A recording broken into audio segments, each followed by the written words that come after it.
فقط أطلب من الأحبة أنه يركزون. هذا أحد مشايخهم يوضح أنه من المعاجز من الكرامات التي حدثت لأحمد بن حنبل أن سرواله قد سقط. سروال أحمد بن حنبل سقط.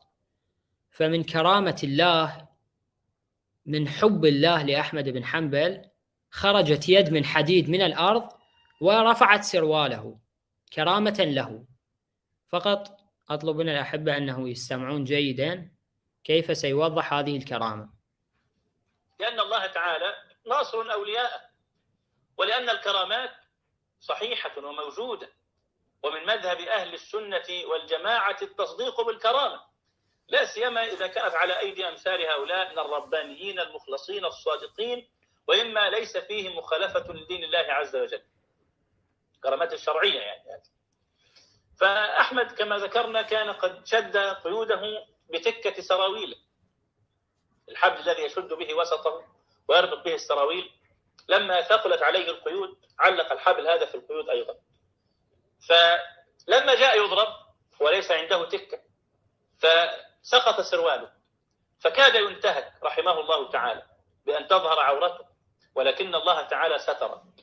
بعض الروايات يقولون خرجت يد من ذهب فأمسكت السروال، والبعض يقول أن السروال ارتفع لوحده، والبعض يقول أن هناك يعني فجأة السروال ارتفع ثم ربط من غير رابط. ومثل هذا لو صح الإسناد إليه فنحن لا نكذبه، لأن هذا مثل هذا ممكن، ولا حجر على قدرة الله عز وجل، والكرامات ثابتة.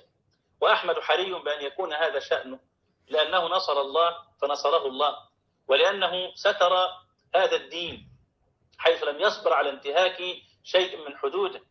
أخوان، استمعتم، هذا أحد مشايخهم كما يظهر على الشاشة، ولعله الصوت واضح، أتمنى أنه تخبروني إذا كان الصوت واضح. يقول من كرامات الله، من كرامة أحمد بن حنبل، الله ستره فخرجت يد من حديد، ونحن نصدق الكرامات، فرفعت ذلك السروال. وأحمد بن حنبل الله سبحانه وتعالى ما أراد أن تظهر عورة أحمد بن حنبل لأنه من أهل العلم، والله لا يريد أن يفضح أهل العلم، فهذه كرامة له. زين، بما أنه الصوت واضح فأحببنا أن نذهب إلى صحيح البخاري. الله سبحانه وتعالى لم يحفظ نبيه ولم يجعل هذه الكرامات لنبيه، وإنما هذه الكرامات فقط لأوليائه، أمثال أحمد بن حنبل، أمثال الشافعي، هذول يعني وصلوا إلى مقامات. أما النبي لا، هذا شخص ينتحر ومسحور ومخبل وكذا. في كتاب الصلاة صفحة 90 باب كراهة التعري في الصلاة وغيرها. هذا الباب حتى يظهر على الشاشة، باب كراهة التعري في الصلاة وغيرها. الخبر برقم 364. سمعت جابر بن عبد الله يحدث أن رسول الله كان ينقل معهم، حتى يكون الخبر عندي، كان ينقل معهم الحجارة وعليه إزاره، وعليه إزاره. النبي صلى الله عليه وآله كان ينقل الحجارة وعليه إزاره.